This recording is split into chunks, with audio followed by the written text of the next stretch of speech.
Hi everybody, my name is Ashley. I am the owner of Naiad Novelties. I wanted to do a video series highlighting different techniques in crochet for both beginners and just any steps that you may not know, any stitches that you may not know the particular technique for. Today I wanted to cover the magic ring or magic circle depending on the pattern. It is in basically every amigurumi or amigurumi, if you pronounce it that way, project that I've ever done. There is a separate method, but we can go over that another day. I personally find this to be the easiest method. Now keep in mind there are different ways to do a magic ring. This is just the way that stuck for me. So I'm going to move my stitch marker.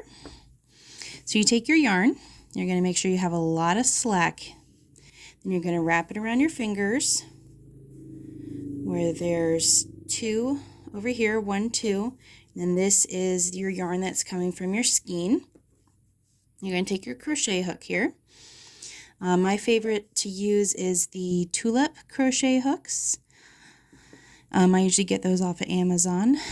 And so you're going to stick your hook down here through the 2 loops. You're going to hook your working yarn, which is the yarn coming from your skein, and you're going to twist it. Now nothing's solidified yet, so then you're going to yarn over and pull through, and that's the start of your magic ring. Now, most patterns will say magic ring 6 or magic circle 6, so you're going to yarn over, pull through, that's 1, 2, oops, there we go, 3, 4, 5, 6. I find that when you're working with plush yarn, you don't want to have super tight tension right there with the magic ring, but you also don't want too loose or it will be hard to close. So I give a little leeway here. Then you're going to take your fingers out, flip it upside down. So this is how it's going to look. You're going to separate it to where there's 2 separates here. You want this over here. You're going to pull this string on the right. You're going to make sure that it's coming and shortening that right there. Perfect. Now you're going to take this tail, you're going to pull so that there's no loop left, and basically what you're aiming for is no gaps right there. Now if you have really loose tension, or a lot of times on the thinner yarns like the 4-weight yarn, the acrylic yarn, cotton yarn, anything like that, you do usually get a hole, but with the plush yarn, if you have tight enough tension, you will not. It does make it a lot easier for your plushies later. So then right now, as of here, you have your magic ring of 6.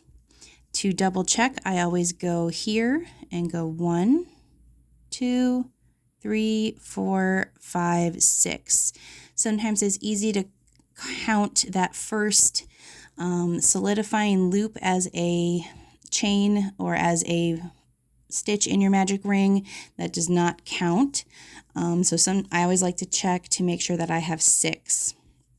Now, then next in the pattern, you would go by what it said. If it said to single crochet 1 or single crochet 6, you're going to insert your hook, yarn over, and then I always put my stitch marker in the very first stitch of my round.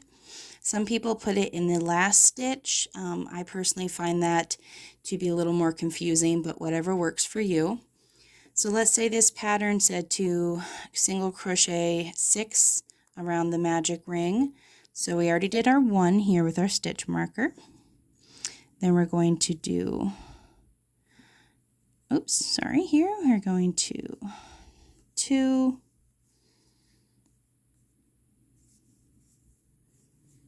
3,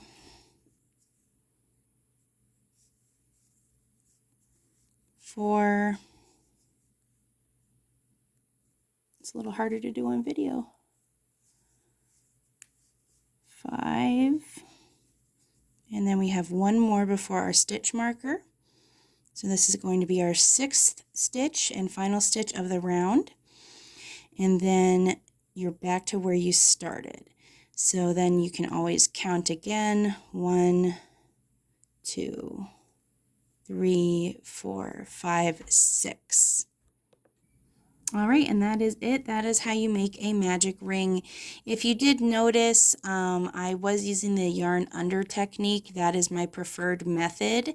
I will do another video on yarn under versus yarn over. Again, whatever works for you. I prefer it as it gives me tighter stitches and no gaps in my plushies. But like I said, that will be another video. And until then, next time. Bye-bye.